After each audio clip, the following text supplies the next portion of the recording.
জীৱনৰ বিষয়ে কিছুমান বাস্তৱ কথা। আপোনাৰ জীৱনৰ আৰম্ভণি ভাল নহবও পাৰে, কিন্তু কেনেকৈ জীৱনটো শেষ কৰিব সেয়া নিৰ্ভৰ কৰে আপুনি প্ৰতিদিনে কৰা কৰ্মৰ ওপৰত। জীৱনটো এখন কিতাপৰ দৰে, য'ত কিছুমান অধ্যায় হতাশা দুখেৰে ভৰি থাকিব, কিছুমান অধ্যায় সুখেৰে ভৰা হ'ব। সেইবাবে অভিজ্ঞতা শিক্ষাবোৰ লৈ জীৱনৰ পৃষ্ঠাবোৰ লুটিয়াই গৈ থাকক। আপোনাৰ মংগল কেৱল আপোনাৰ ওপৰত নিৰ্ভৰশীল। বিশ্বাস কৰক, আপোনাৰ জীৱনটো সুন্দৰ কৰিবলৈ আপোনাৰ দায়িত্ব ল'বলৈ আন কোনো নাই। সকলো আপুনিয়েই কৰিব লাগিব। সৃষ্টিকৰ্তাৰ বাহিৰে আন কোনেও আপোনাক বেছি চিনি নাপায়, বুজি নাপায়, অনুভৱ নকৰে বা ভাল নাপায়। সেইবাবে ভগৱানৰ ওপৰত বিশ্বাস ৰাখক আৰু আগবাঢ়ি যাওক। যেতিয়া আপুনি নিজেই ভাল পাবলৈ শিকে, তেতিয়া বাহিৰৰ কোনেও আপোনাক অসুখী কৰি তুলিব নোৱাৰে। পৃথিৱীত আপোনাৰ দৰে কোনো নাই। ভগৱানে আপোনাক বিশেষভাৱে সৃষ্টি কৰিছে। এই কথাটো মনত ৰখাটো আপোনাৰ বাবে ভাল।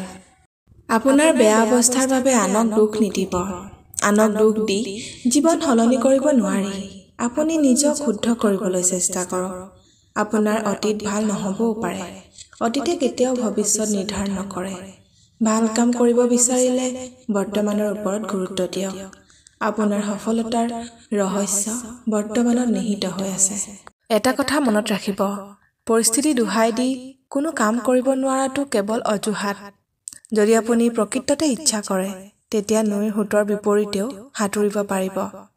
ইচ্ছাই সকলো। যদি ইচ্ছা থাকে, মানুহে সকলো কৰিব পাৰে।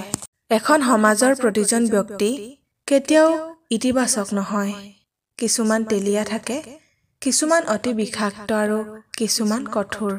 যেতিয়া এবাৰ আপুনি জানিব সেইসকলৰ স্বভাৱ কেনেকুৱা, আপুনি সেইসকলক আপোনাৰ পৰা দূৰ কৰক আৰু কেৱল আপোনাৰ নিজৰ লক্ষ্যত মনোনিৱেশ কৰিব। কেতিয়াও আনৰ কথাত হাৰ মানিব নালাগে।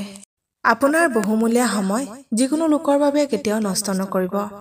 যিসকলে আপোনাৰ সময়ক মূল্য দিয়ে, আপুনি তেওঁলোকৰ বাবে সময় খৰচ কৰক। জয়ৰ পৰা আমাৰ যিমান শক্তি গঢ় লৈ উঠে, তাতকৈ আমাৰ সংগ্ৰামে আমাৰ শক্তিৰ বেছি বিকাশ ঘটায়। জীৱনৰ কঠিন সংগ্ৰামৰ মাজতো যেতিয়া আপুনি হাৰ নামানো বুলি সিদ্ধান্ত লয়, সেইটোৱেই আপোনাৰ প্ৰকৃত শক্তি। কাৰণ আমি সমাজত এনে বহুত লোক দেখোঁ, যি সফল হৈ থকালৈকে থিয় হৈ থাকে, কিন্তু কেনেবাকৈ এবাৰ সফলতা নাপালে শক্তিহীন হৈ পৰে। এই পৃথিৱীত দানৰ সমান কোনো সম্পত্তি নাই। লোভৰ সমান একো আৰু ৰোগ নাই। ভাল স্বভাৱৰ সমান আন একো অলংকাৰ নাই। আৰু মনৰ সন্তোষৰ সমান আন একো সুখ নাই। কোনো কাম কৰাৰ আগতে চিন্তা কৰাটো বুদ্ধিমানৰ কাম। কোনো এটা কাম কৰি থকাৰ সময়ত চিন্তা কৰাটো সাৱধানতাৰ লক্ষণ। আৰু কাম এটা কৰাৰ পিছত চিন্তা কৰাটো হৈছে মূৰ্খামি। এটা কথা মনত ৰাখিব, কাৰোবাৰ লগত ভাল কৰিলেও বা সম্পৰ্ক এটা লয়েল হৈ থাকিলেও আমিহে কষ্ট পাওঁ বা আঘাত পাওঁ, য'ত নেকি সেই ঠাইত আমাৰ দুখেই নাথাকে। আচলতে কি জানেনে?